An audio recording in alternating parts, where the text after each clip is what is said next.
احمق لوگ کہیں گے کہ مسلمان جس قبلے پر پہلے سے چلے آتے تھے اب اس سے کیوں منہ پھیر بیٹھے؟ تم کہہ دو کہ مشرق اور مغرب سب اللہ ہی کا ہے، وہ جس کو چاہتا ہے سیدھے رستے پر چلاتا ہے، اور اسی طرح ہم نے تم کو امت معتدل بنایا ہے تاکہ تم لوگوں پر گواہ بنو اور پیغمبر آخر الزمان صلی اللہ علیہ وآلہ وسلم تم پر گواہ بنے۔ اور جس قبلے پر تم پہلے تھے اس کو ہم نے اس لیے مقرر کیا تھا کہ معلوم کریں کہ کون ہمارے پیغمبر کا تابع رہتا ہے اور کون الٹے پاؤں پھر جاتا ہے۔ اور یہ بات یعنی تحویل قبلہ لوگوں کو گراں معلوم ہوئی، مگر جن کو اللہ نے ہدایت بخشی ہے وہ اسے گراں نہیں سمجھتے، اور اللہ ایسا نہیں کہ تمہارے ایمان کو یوں ہی ضائع کر دے۔ اللہ تو لوگوں پر بڑا مہربان ہے، صاحب رحمت ہے۔ اے پیغمبر صلی اللہ علیہ وآلہ وسلم، ہم تمہارا آسمان کی طرف منہ اٹھانا دیکھ رہے ہیں، سو ہم تم کو اسی قبلے کی طرف جس کو تم پسند کرتے ہو منہ کرنے کا حکم دیں گے۔ تو اپنا منہ مسجد حرام یعنی خانہ کعبہ کی طرف پھیر لو، اور تم لوگ جہاں ہوا کرو نماز پڑھنے کے وقت اسی مسجد کی طرف منہ کر لیا کرو۔ اور جن لوگوں کو کتاب دی گئی ہے وہ خوب جانتے ہیں کہ یہ نیا قبلہ ان کے پروردگار کی طرف سے حق ہے، اور جو کام یہ لوگ کرتے ہیں اللہ ان سے بے خبر نہیں۔ اور اگر تم ان اہل کتاب کے پاس تمام نشانیاں بھی لے کر آؤ تو بھی یہ تمہارے قبلے کی پیروی نہ کریں، اور تم بھی ان کے قبلے کی پیروی کرنے والے نہیں ہو، اور ان میں سے بھی بعض کے قبلے کے پیرو نہیں۔ اور اگر تم باوجود اس کے کہ تمہارے پاس علم یعنی اللہ کا حکم آ چکا ہے ان کی خواہشوں کے پیچھے چلو گے تو ظالموں میں ہو جاؤ گے۔ جن لوگوں کو ہم نے کتاب دی ہے وہ ان پیغمبر آخر الزمان صلی اللہ علیہ وآلہ وسلم کو اس طرح پہچانتے ہیں جس طرح اپنے بیٹوں کو پہچانا کرتے ہیں، مگر ایک فریق ان میں سے سچی بات کو جان بوجھ کر چھپا رہا ہے۔ اے پیغمبر صلی اللہ علیہ وآلہ وسلم، یہ نیا قبلہ تمہارے پروردگار کی طرف سے حق ہے، تو تم ہرگز شک کرنے والوں میں نہ ہونا، اور ہر ایک شخص کے لیے ایک سمت مقرر ہے جدھر وہ عبادت کے وقت منہ کیا کرتا ہے، تو تم نیکیوں میں سبقت حاصل کرو۔ تم جہاں ہوگے اللہ تم سب کو جمع کرے گا، بے شک اللہ ہر چیز پر قادر ہے۔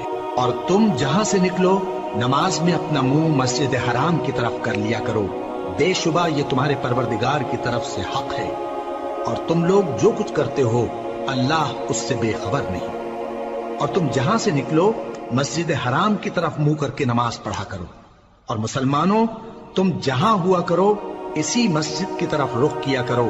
یہ تاکید اس لیے کی گئی ہے کہ لوگ تم کو کسی طرح کا الزام نہ دے سکیں، مگر ان میں سے جو ظالم ہیں وہ الزام دیں تو دیں، سو ان سے مت ڈرنا اور مجھی سے ڈرتے رہنا، اور یہ بھی مقصود ہے کہ میں تم کو اپنی تمام نعمتیں بخشوں، اور یہ بھی کہ تم راہ راست پر چلو۔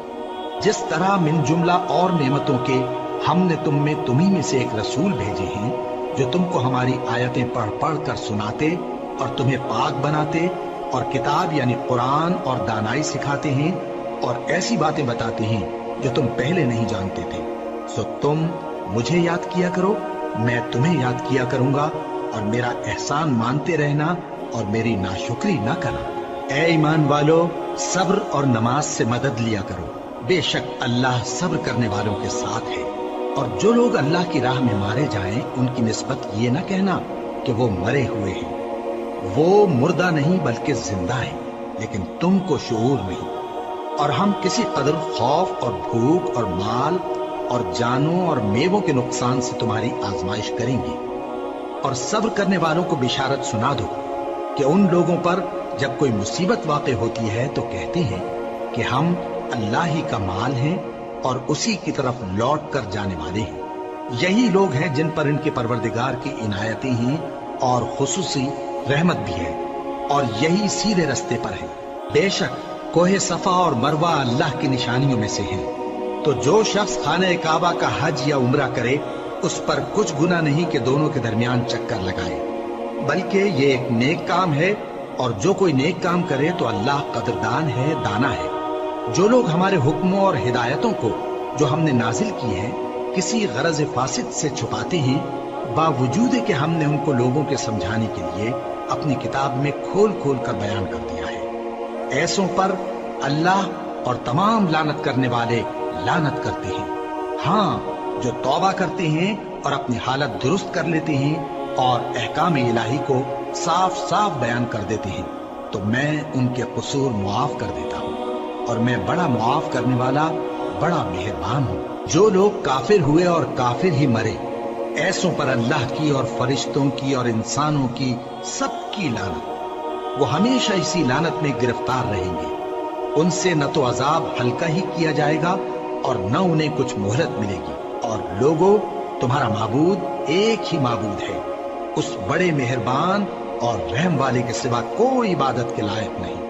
بے شک آسمانوں اور زمین کے پیدا کرنے میں اور رات اور دن کے ایک دوسرے کے پیچھے آنے جانے میں اور کشتیوں اور جہازوں میں جو سمندر میں لوگوں کے فائدے کے لیے رواں ہیں، اور میں جس کو اللہ آسمان سے برساتا اور اس سے زمین کو اس کے مردہ ہو جانے کے بعد زندہ یعنی خشک ہو جانے کے بعد سرسبز کر دیتا ہے، اور زمین پر ہر قسم کے جانور پھیلانے میں اور ہواؤں کے چلانے میں اور بادلوں میں جو آسمان اور زمین کے درمیان گھرے رہتے ہیں، عقل مندوں کے لیے اللہ کی قدرت کی نشانیاں ہیں۔ اور بعض لوگ ایسے ہیں جو غیر اللہ کو اللہ کا شریک بناتے اور ان سے اللہ کی سی محبت کرتے ہیں، لیکن جو ایمان والے ہیں وہ تو اللہ ہی کے سب سے زیادہ دوست دار ہیں۔ اور اے کاش ظالم لوگ جو بات عذاب کے وقت دیکھیں گے اب دیکھ لیتے کہ سب طرح کی طاقت اللہ ہی کو ہے، اور یہ کہ اللہ سخت عذاب کرنے والا ہے۔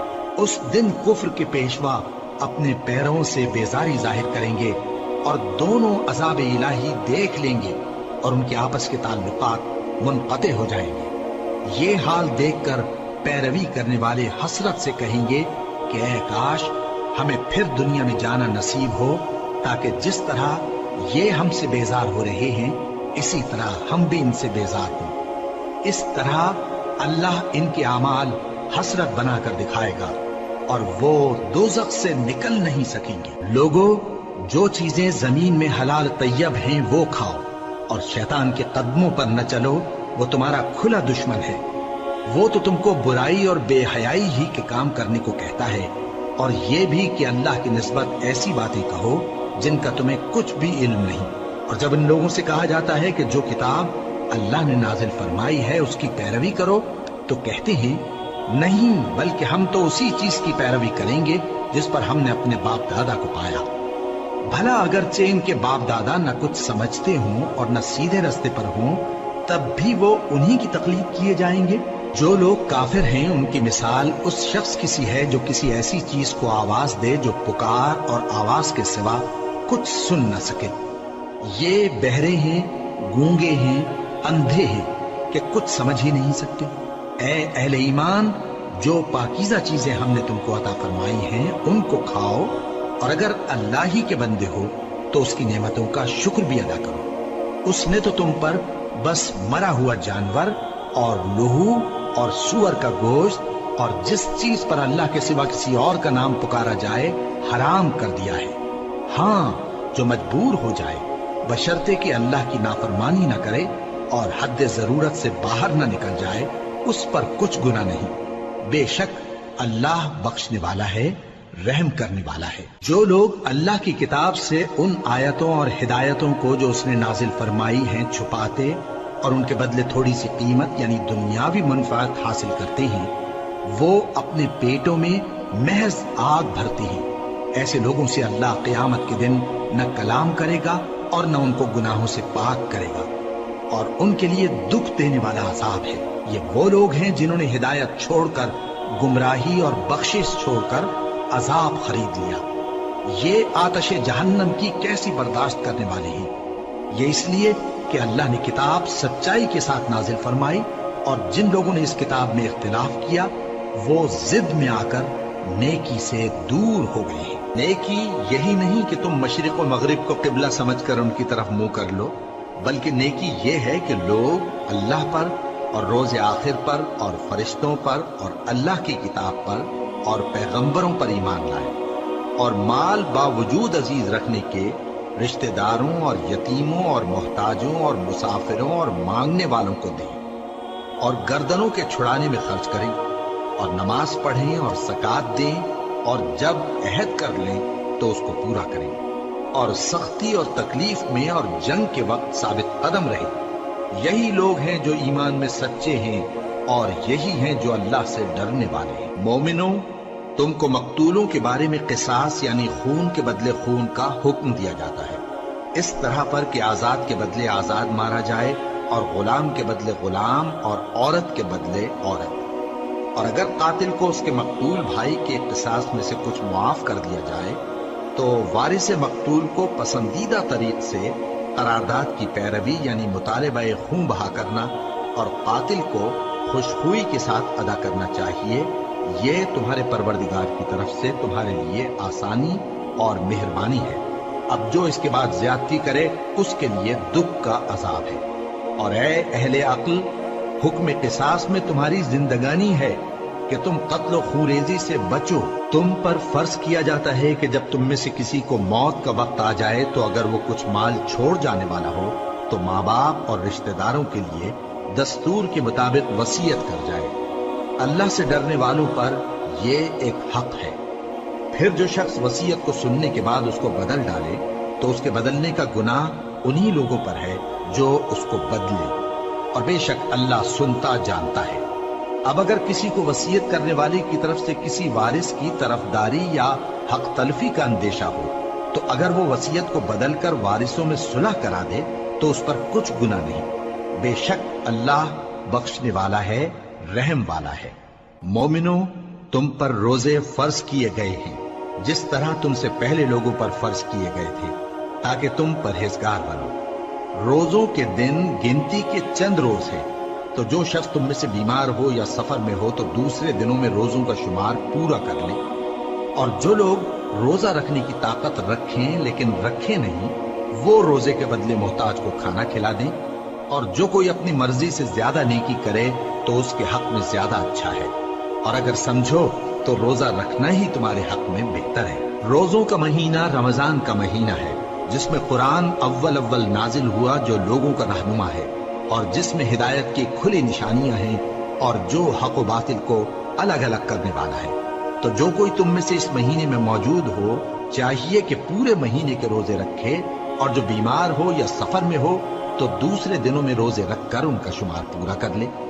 اللہ تمہارے حق میں آسانی چاہتا ہے اور سختی نہیں چاہتا، اور یہ آسانی کا حکم اس لیے دیا گیا ہے کہ تم روزوں کا شمار پورا کر لو، اور اس احسان کے بدلے کہ اللہ نے تم کو ہدایت بخشی ہے تم اس کو بزرگی سے یاد کرو اور اس کا شکر کرو۔ اور اے پیغمبر، جب تم سے میرے بندے میرے بارے میں دریافت کریں تو انہیں معلوم ہو کہ میں تو تمہارے پاس ہی ہوں۔ جب کوئی پکارنے والا مجھے پکارتا ہے تو میں اس کی دعا قبول کرتا ہوں۔ تو ان کو چاہیے کہ میرے حکموں کو مانیں اور مجھ پر ایمان رکھیں تاکہ نیک رستہ پائیں۔ روزوں کی راتوں میں تمہارے لیے اپنی عورتوں کے پاس جانا جائز کر دیا گیا ہے، وہ تمہاری پوشاک ہیں اور تم ان کی پوشاک ہو۔ اللہ کو معلوم ہے کہ تم ان کے پاس جانے سے اپنے حق میں خیانت کرتے تھے، سو اس نے تم پر مہربانی کی اور تمہاری حرکات سے درگزر فرمائی، تو اب تم کو اختیار ہے کہ ان سے مباشرت کرو۔ اور اللہ نے جو چیز تمہارے لیے لکھ رکھی ہے یعنی اولاد، اس کو اللہ سے طلب کرو اور کھاؤ اور پیو، یہاں تک کہ صبح کی سفید دھاری رات کی سیاہ دھاری سے الگ نظر آنے لگے۔ پھر روزہ رکھ کر رات تک پورا کرو، اور جب تم مسجدوں میں اعتکاف بیٹھتے ہو تو ان سے مباشرت نہ کرو، یہ اللہ کی حدیں ہیں، ان کے پاس نہ جانا۔ اسی طرح اللہ اپنی آیتیں لوگوں کے سمجھانے کے لیے کھول کھول کر بیان فرماتا ہے تاکہ وہ پرہیزگار بنے۔ اور آپس میں ایک دوسرے کا مال ناحق نہ کھاؤ، اور نہ اس کو رشوتاً حاکموں کے پاس پہنچاؤ تاکہ لوگوں کے مال کا کچھ حصہ ناجائز طور پر کھا جاؤ، اور اسے تم جانتے بھی ہو۔ اے پیغمبر، لوگ تم سے نئے چاند کے بارے میں دریافت کرتے ہیں کہ گھٹتا بڑھتا کیوں ہے۔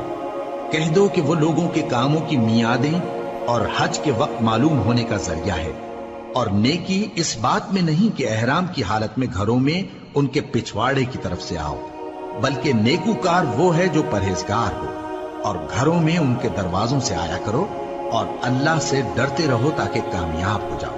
اور جو لوگ تم سے لڑتے ہیں تم بھی اللہ کی راہ میں ان سے لڑو، مگر زیادتی نہ کرنا، کہ اللہ زیادتی کرنے والوں کو دوست نہیں رکھتا، اور ان کو جہاں پاؤ قتل کر دو، اور جہاں سے انہوں نے تم کو نکالا ہے یعنی مکے سے، وہاں سے تم بھی ان کو نکال دو۔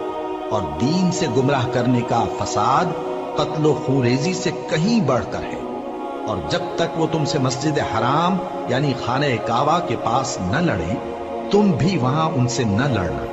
ہاں اگر وہ تم سے لڑیں تو تم ان کو قتل کر ڈالو، کافروں کی یہی سزا ہے۔ پھر اگر وہ باز آ جائیں تو اللہ بخشنے والا ہے، رحم کرنے والا ہے۔ اور ان سے اس وقت تک لڑتے رہنا کہ فساد نابود ہو جائے اور ملک میں اللہ ہی کا دین غالب ہو جائے۔ پھر اگر وہ فساد سے باز آ جائیں تو ظالموں کے سوا کسی پر زیادتی نہیں کرنی چاہیے۔ ادب کا مہینہ ادب کے مہینے کے مقابل ہے، اور ادب کی چیزیں ایک دوسرے کا بدلہ ہیں۔ پس اگر کوئی تم پر زیادتی کرے تو جیسی زیادتی وہ تم پر کرے ویسی ہی تم اس پر کرو، اور اللہ سے ڈرتے رہو اور جان رکھو کہ اللہ ڈرنے والوں کے ساتھ ہے۔ اور اللہ کی راہ میں مال خرچ کرو اور اپنے آپ کو ہلاکت میں نہ ڈالو، اور نیکی کرو، بے شک اللہ نیکی کرنے والوں کو دوست رکھتا ہے۔ اور اللہ کی خوشنودی کے لیے حج اور عمرے کو پورا کرو، اور اگر راستے میں روک لیے جاؤ تو جیسی قربانی میسر ہو کر دو، اور جب تک قربانی اپنے مقام پر نہ پہنچ جائے سر نہ منڈاؤ۔ اور اگر کوئی تم میں بیمار ہو یا اس کے سر میں کسی طرح کی تکلیف ہو تو اگر وہ سر منڈا لے تو اس کے بدلے روزے رکھے یا صدقہ دے یا قربانی کرے۔ پھر جب تکلیف دور ہو کر تم مطمئن ہو جاؤ تو جو تم میں حج کے وقت تک عمرے سے فائدہ اٹھانا چاہے وہ جیسی قربانی میسر ہو کرے، اور جس کو قربانی نہ ملے وہ 3 روزے ایام حج میں رکھے اور 7 جب واپس ہو۔ یہ پورے 10 ہوئے۔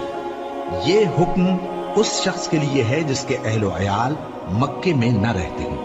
اور اللہ سے ڈرتے رہو اور جان رکھو کہ اللہ سخت عذاب دینے والا ہے۔ حج کے مہینے معین ہیں جو معلوم ہیں، تو جو شخص ان مہینوں میں حج کی نیت کر لے تو حج کے دنوں میں نہ عورتوں سے اختلاط کرے، نہ کوئی برا کام کرے اور نہ کسی سے جھگڑے۔ اور جو نیک کام تم کرو گے وہ اللہ کو معلوم ہو جائے گا۔ اور زاد راہ یعنی رستے کا خرچ ساتھ لے جاؤ، کیونکہ بہترین زاد راہ پرہیزگاری ہے۔ اور اے اہل عقل، مجھی سے ڈرتے رہو، اس کا تمہیں کچھ گناہ نہیں کہ حج کے دنوں میں بذریعہ تجارت اپنے پروردگار سے روزی طلب کرو۔ اور جب عرفات سے واپس ہونے لگو تو مشعر حرام یعنی مزدلفہ میں اللہ کا ذکر کرو، اور اس طرح ذکر کرو جس طرح اس نے تم کو سکھایا، اور اس سے پیشتر تم لوگ ان طریقوں سے محض ناواقف تھے۔ پھر جہاں سے اور لوگ واپس ہوں وہیں سے تم بھی واپس ہو، اور اللہ سے بخشش مانگو، بے شک اللہ بخشنے والا ہے، رحمت کرنے والا ہے۔ پھر جب حج کے تمام ارکان پورے کر چکو تو مینا میں اللہ کو یاد کرو جس طرح اپنے باپ دادا کو یاد کیا کرتے تھے، بلکہ اس سے بھی زیادہ۔ اور بعض لوگ ایسے ہیں جو اللہ سے التجا کرتے ہیں کہ اے پروردگار، ہم کو جو دینا ہے دنیا ہی میں دے دے، اور ایسے لوگوں کا آخرت میں کچھ حصہ نہیں۔ اور بعض ایسے ہیں کہ دعا کرتے ہیں کہ پروردگار ہم کو دنیا میں بھی نعمت عطا فرما اور آخرت میں بھی نعمت بخشیو اور دوزخ کے عذاب سے محفوظ رکھیو۔ یہی لوگ ہیں جن کے لیے ان کے کاموں کا حصہ یعنی اجر نیک تیار ہے، اور اللہ جلد حساب لینے والا ہے۔ اور قیام منا کے دنوں میں جو گنتی کے دن ہیں اللہ کو یاد کرو۔ اگر کوئی جلدی کرے اور 2 ہی دن میں چل دے تو اس پر بھی کچھ گناہ نہیں، اور جو بات تک ٹھہرا رہے اس پر بھی کچھ گناہ نہیں۔ یہ باتیں اس شخص کے لیے ہیں جو اللہ سے ڈرے، اور تم لوگ اللہ سے ڈرتے رہو اور جان رکھو کہ تم سب اس کے پاس جمع کیے جاؤ گے۔ اور کوئی شخص تو ایسا ہے جس کی گفتگو دنیا کی زندگی میں تم کو دلکش معلوم ہوتی ہے، اور وہ اپنے معافی ضمیر پر یعنی اس بات پر جو اس کے دل میں ہے اللہ کو گواہ بناتا ہے، حالانکہ وہ سخت جھگڑالو ہے۔ اور جب پیٹ پھیر کر چلا جاتا ہے تو زمین میں دوڑتا پھرتا ہے تاکہ اس میں فتنہ انگیزی کرے اور کھیتی کو برباد اور انسانوں اور حیوانوں کی نسل کو نابود کر دے، اور اللہ فتنہ انگیزی کو پسند نہیں کرتا۔ اور جب اس سے کہا جاتا ہے کہ اللہ سے خوف کر تو غرور اس کو گناہ میں پھنسا دیتا ہے، سو اس کو جہنم کافی ہے اور وہ بہت برا ٹھکانہ ہے۔ اور کوئی شخص ایسا ہے کہ اللہ کی خوشنودی حاصل کرنے کے لیے اپنی جان بیچ ڈالتا ہے، اور اللہ بندوں پر بہت مہربان ہے۔ مومنو، اسلام میں پورے پورے داخل ہو جاؤ اور شیطان کے پیچھے نہ چلو، وہ تو تمہارا کھلا دشمن ہے۔ پھر اگر تم احکام روشن پہنچ جانے کے بعد لڑکھڑا جاؤ تو جان رکھو کہ اللہ غالب ہے، حکمت والا ہے۔ کیا یہ لوگ اسی بات کے منتظر ہیں کہ ان پر اللہ کا عذاب بادل کے سائبانوں میں نازل ہو اور فرشتے بھی اتر آئیں اور کام تمام کر دیا جائے؟ اور سب کاموں کا رجوع اللہ ہی کی طرف ہے۔ اے پیغمبر، بنی اسرائیل سے پوچھو کہ ہم نے ان کو کتنی کھلی نشانیاں دی، اور جو شخص اللہ کی نعمت کو اپنے پاس آنے کے بعد بدل دے تو اللہ سخت عذاب کرنے والا ہے۔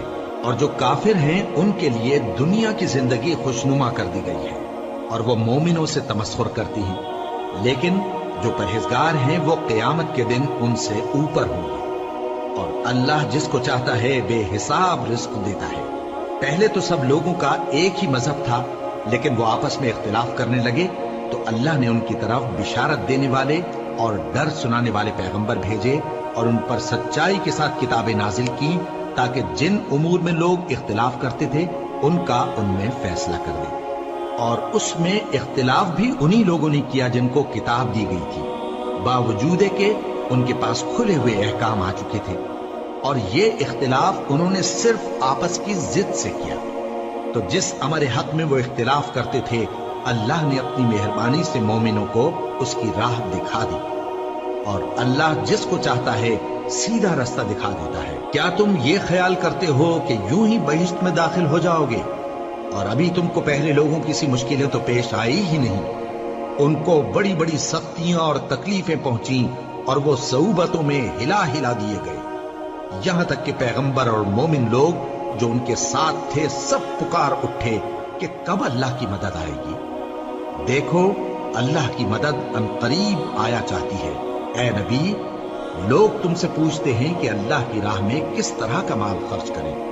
کہہ دو کہ جو چاہو خرچ کرو، لیکن جو مال خرچ کرنا چاہو وہ درجہ بدرجہ اہل استحقاق یعنی ماں باپ کو اور قریب کے رشتہ داروں کو اور یتیموں کو اور محتاجوں کو اور مسافروں کو سب کو دو، اور جو بھلائی تم کرو گے اللہ اس کو جانتا ہے۔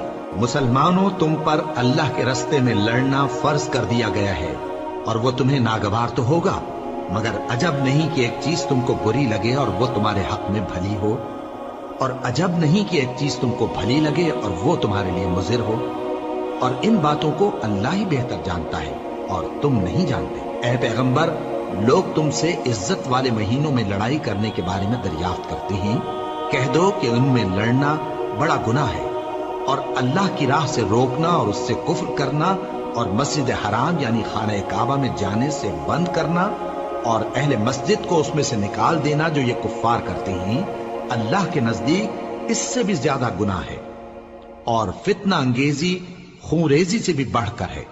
اور یہ لوگ ہمیشہ تم سے لڑتے رہیں گے، یہاں تک کہ اگر مقدور رکھیں تو تم کو تمہارے دین سے پھیر دیں، اور جو کوئی تم میں سے اپنے دین سے پھر کر کافر ہو جائے گا اور کافر ہی مرے گا تو ایسے لوگوں کے اعمال دنیا اور آخرت دونوں میں برباد ہو جائیں گے، اور یہی لوگ دوزخ میں جانے والے ہیں جس میں ہمیشہ رہیں گے۔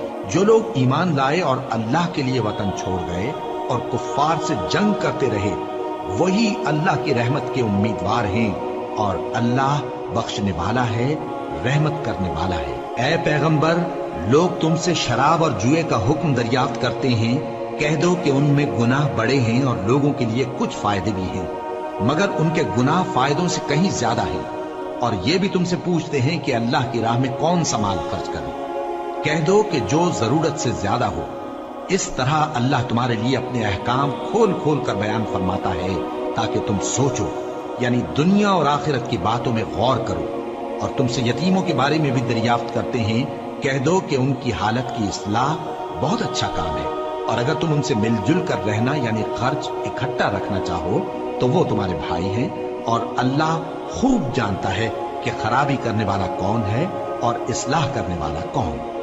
اور اگر اللہ چاہتا تو تم کو تکلیف میں ڈال دیتا، بے شک اللہ غالب ہے، حکمت والا ہے۔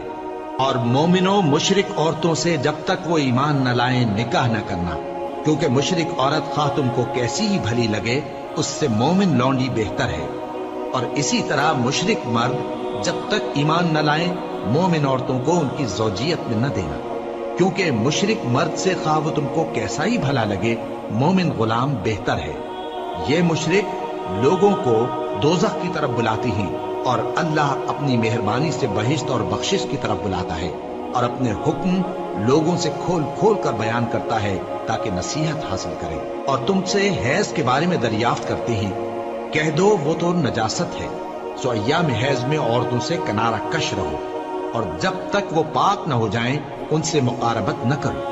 ہاں جب وہ پاک ہو جائیں تو جس طریق سے اللہ نے تمہیں ارشاد فرمایا ہے ان کے پاس جاؤ، کچھ شک نہیں کہ اللہ توبہ کرنے والوں اور پاک صاف رہنے والوں کو دوست رکھتا ہے۔ تمہاری عورتیں تمہاری کھیتی ہیں، تو اپنی کھیتی میں جس طرح چاہو جاؤ، اور اپنے لیے نیک عمل آگے بھیجو، اور اللہ سے ڈرتے رہو، اور جان رکھو کہ ایک دن تمہیں اس کے روبرو حاضر ہونا ہے۔ اور اے پیغمبر ایمان والوں کو بشارت سنا دو، اور اللہ کے نام کو اس بات کا ہیلا نہ بنانا کہ اس کی قسمیں کھا کھا کر سلوک کرنے اور پرہیزگاری کرنے اور لوگوں میں صلح و سازگاری کرانے سے رک جاؤ، اور اللہ سب کچھ سنتا ہے جانتا ہے۔ اللہ تمہاری لغو قسموں پر تم سے مواخذہ نہیں کرے گا، لیکن جو قسمیں تم قصد دلی سے کھاؤ گے ان پر مواخذہ کرے گا، اور اللہ بخشنے والا ہے بردبار ہے۔ جو لوگ اپنی عورتوں کے پاس جانے کی قسم کھا لیں ان کو 4 مہینے تک انتظار کرنا چاہیے۔ اگر اس عرصے میں قسم سے رجوع کر لیں تو اللہ بخشنے والا ہے، مہربان ہے۔ اور اگر طلاق کا ارادہ کر لیں تو بھی اللہ سنتا ہے جانتا ہے۔ اور طلاق والی عورتیں 3 حیض تک اپنے تئیں روکے رہیں، اور اگر وہ اللہ اور روز قیامت پر ایمان رکھتی ہیں تو ان کو جائز نہیں کہ اللہ نے جو کچھ ان کے شکم میں پیدا کیا ہے اس کو چھپائیں۔ اور ان کے خاوند اگر پھر موافقت چاہیں تو اس مدت میں وہ ان کو اپنی زوجیت میں لے لینے کے زیادہ حقدار ہیں۔ اور عورتوں کا حق مردوں پر ویسا ہی ہے جیسے دستور کے مطابق مردوں کا حق عورتوں پر ہے، البتہ مردوں کو عورتوں پر 1 درجہ فضیلت ہے، اور اللہ غالب ہے، صاحب حکمت ہے۔ طلاق صرف 2 بار ہے، یعنی جب 2 دفعہ طلاق دے دی جائے تو پھر عورتوں کو یا تو بطریق شائستہ نکاح میں رہنے دینا ہے یا بھلائی کے ساتھ چھوڑ دینا۔ اور یہ جائز نہیں کہ جو مہر تم ان کو دے چکے ہو اس میں سے کچھ واپس لے لو۔ ہاں اگر زن و شوہر کو خوف ہو کہ وہ اللہ کی حدوں کو قائم نہیں رکھ سکیں گے تو اگر عورت خاوند کے ہاتھ سے رہائی پانے کے بدلے میں کچھ دے ڈالے تو دونوں پر کچھ گناہ نہیں۔ یہ اللہ کی مقرر کی ہوئی حدیں ہیں، ان سے باہر نہ نکلنا، اور جو لوگ اللہ کی حدوں سے باہر نکل جائیں گے وہ گناہگار ہوں گے۔ پھر اگر شوہر 2 طلاقوں کے بعد تیسری طلاق عورت کو دے دے تو اس کے بعد جب تک عورت کسی دوسرے شخص سے نکاح نہ کر لے اس پہلے شوہر پر حلال نہ ہوگی۔ ہاں اگر دوسرا خاوند بھی طلاق دے دے اور عورت اور پہلا خاوند پھر ایک دوسرے کی طرف رجوع کر لیں تو ان پر کچھ گناہ نہیں، بشرطے کہ دونوں یقین کریں کہ اللہ کی حدوں کو قائم رکھ سکیں گے، اور یہ اللہ کی حدیں ہیں، ان کو وہ ان لوگوں کے لیے بیان فرماتا ہے جو علم رکھتے ہیں۔ اور جب تم عورتوں کو 2 دفعہ طلاق دے چکو اور ان کی عدت پوری ہو جائے تو انہیں یا تو حسن سلوک سے نکاح میں رہنے دو یا بطریق شائستہ رخصت کر دو، اور اس نیت سے ان کو نکاح میں نہ رہنے دینا چاہیے کہ انہیں تکلیف دو اور ان پر زیادتی کرو، اور جو ایسا کرے گا وہ اپنا ہی نقصان کرے گا۔ اور اللہ کے احکام کو ہنسی اور کھیل نہ بناؤ، اور اللہ نے تم کو جو نعمتیں بخشی ہیں اور تم پر جو کتاب اور دانائی کی باتیں نازل کی ہیں جن سے وہ تمہیں نصیحت فرماتا ہے ان کو یاد کرو، اور اللہ سے ڈرتے رہو، اور جان رکھو کہ اللہ ہر چیز سے واقف ہے۔ اور جب تم عورتوں کو طلاق دے چکو اور ان کی عدت پوری ہو جائے تو ان کو اپنے شوہروں کے ساتھ جب وہ آپس میں جائز طور پر راضی ہو جائیں نکاح کرنے سے مت روکو۔ اس حکم سے اس شخص کو نصیحت کی جاتی ہے جو تم میں اللہ اور روز آخر پر یقین رکھتا ہے۔ یہ تمہارے لیے نہایت خوب اور بہت پاکیزگی کی بات ہے، اور اللہ جانتا ہے اور تم نہیں جانتے۔ اور مائیں اپنے بچوں کو پورے 2 سال دودھ پلائیں یہ حکم اس شخص کے لیے ہے جو پوری مدت تک دودھ پلوانا چاہے، اور دودھ پلانے والی ماؤں کا کھانا اور کپڑا دستور کے مطابق باپ کے ذمے ہوگا۔